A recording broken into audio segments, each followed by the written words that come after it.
Une fois nos deux premières couronnes réalisées, on peut se retrouver dans trois configurations possibles. Voici la première. On peut se retrouver sur notre future croix jaune à avoir déjà une barre réalisée. Ou sinon, on peut avoir une virgule. Voilà la virgule. Ou sinon, nous pouvons avoir simplement un point en plein milieu. Alors nous allons voir dans ces trois configurations comment pouvoir réaliser notre croix jaune. Dans les trois configurations qui suivent, pour réaliser la croix jaune, on va utiliser la formule de l'ascenseur. Premier cas, la barre. Alors la barre, il faut la mettre de façon horizontale et effectuer un ascenseur. Pour cela, j'effectue d'abord un quart de tour de la face avant, puis un ascenseur droite, haut, droite inversée, haut inversé, puis on refait le quart de tour dans l'autre sens afin de revenir à la configuration de départ avec mes deux premières couronnes, et on voit ici qu'on a réalisé la croix jaune.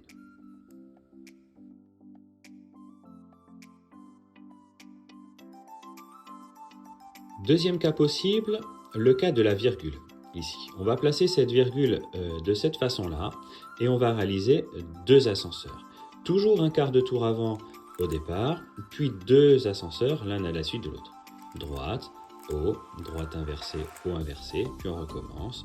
Droite, haut, droite inversée, haut inversé. Puis on revient sur un quart de tour pour revenir à la configuration de départ. Et là, on voit qu'on a réalisé notre croix jaune. Alors c'est vrai, il se peut que des fois, des faces jaunes apparaissent ici, mais peu importe, ce qui nous intéresse, nous, pour l'instant, c'est la croix jaune.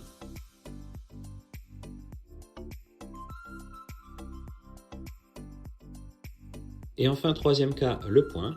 Pour cela, on va le faire en deux étapes. On va déjà faire un quart de tour et deux ascenseurs, et on va voir qu'on se retrouve dans la configuration où on a une barre. Donc un quart de tour de la face avant, puis deux ascenseurs, droite, haut, droite inversée, haut inversé, droite, haut, droite inversée, haut inversé. Et on va revenir avec le quart de tour avant. Et on voit effectivement qu'on a bien ici notre barre, que l'on va mettre de façon à être horizontale, ici, puis on va faire cette fois un ascenseur.